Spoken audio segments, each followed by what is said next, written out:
like to take a quick audience survey if you don't mind. If you have a car payment, raise your hand. If you're using student loans to finance your college education, raise your hand.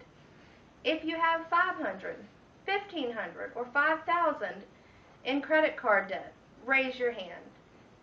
Well, the results here are pretty predictable. We all have debt.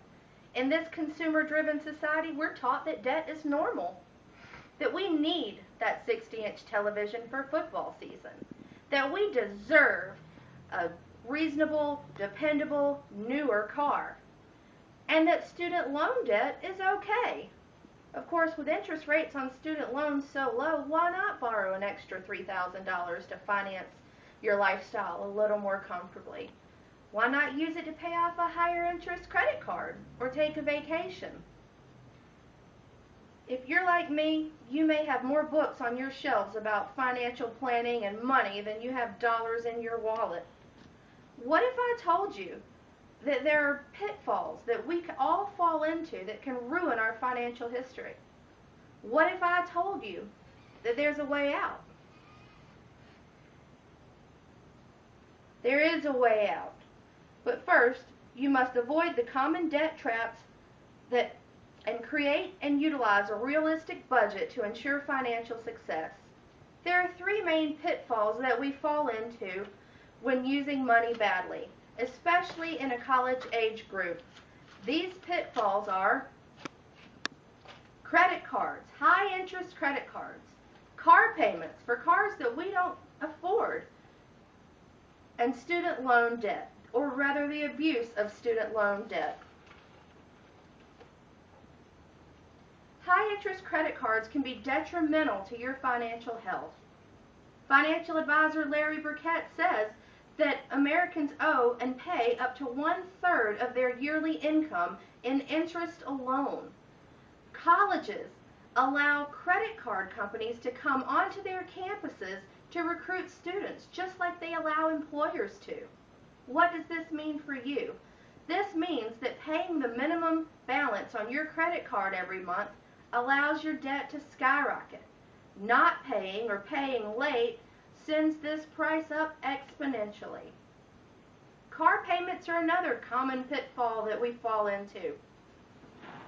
One of my favorite financial advisors, Dave Ramsey, reports that up to 1/3 of Americans finance a new car. The average price of this new car being $26,000 and paid at 9.6% interest. That means that 1/3 of the cars on the road are carrying around a car payment of about $475. Now let's talk about that payment for a minute. With the average new price being that $26,000 with the 9.6 interest rate, that means after 6 years, the average price of the loan, you've paid well over $30,000 for a $26,000 car that's now worth about $6,000. And that's, of course, if it's still running. A car is not an investment. A car is a way to get from point A to point B. It's not a measure of success. Consider instead paying cash for a $2,000 or $3,000 car that may last you for a few years. Pocket the money that you would have spent on that car payment and maybe pay off your credit card debts. Student loans are another debt pitfall that we could fall into. It's not the student loan that's inherently bad. Student loans are a wonderful way to finance an otherwise unattainable college education. The problem that we run into is that it's very easy to take out more than what we need to finance a lifestyle or to go on vacation.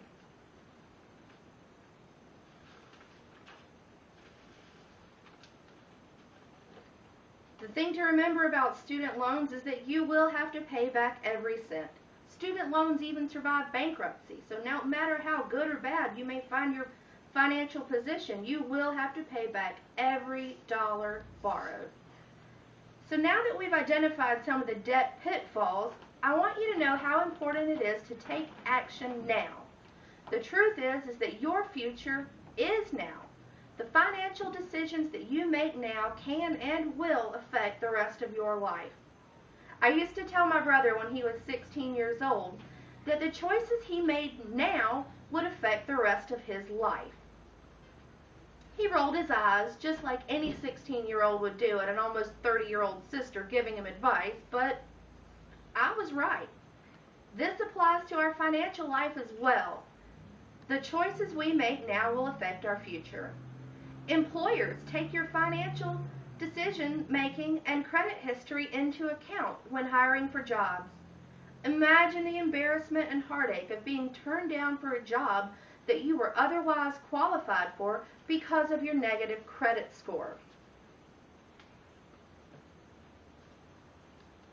Now, you don't want to wake up one day, middle-aged, driving a minivan, worth about a third of what you owe on it, too broke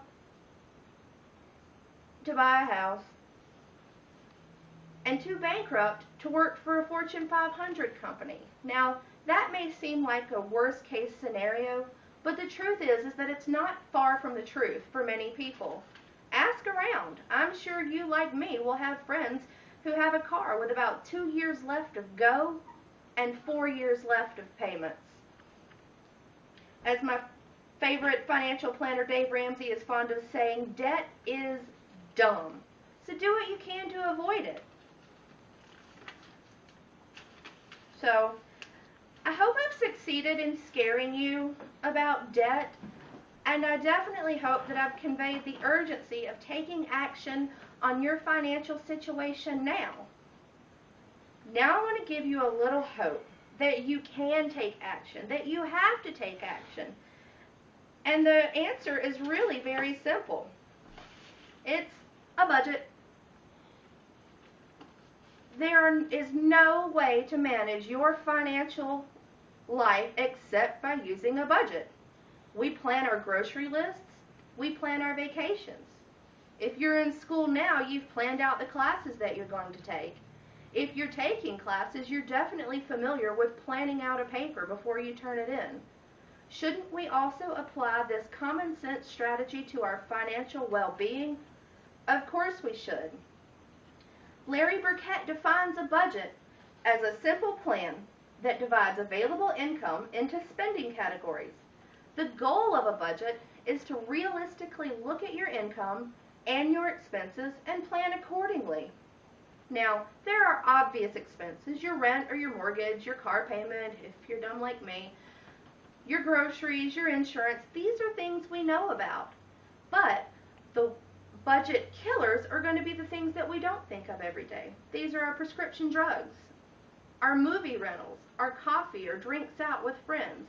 These are the budget killers that we have to be accountable for when creating a budget.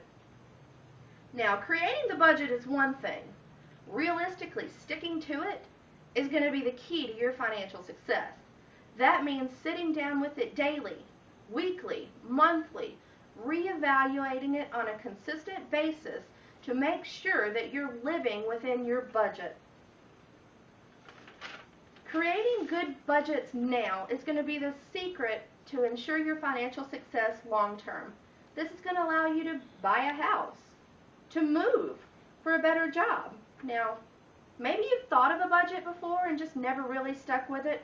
I implore and challenge you now to make that change. Now, I must add on a personal note that a budget is hard. I say that from experience because I've lived with and without one. I've paid for my mistakes over the last 10 years for my first attempt at college, and I'm here to tell you that you must create that budget now so that you don't find yourself in the position that I was in. Creating and implementing a realistic budget is the only way to ensure your financial success.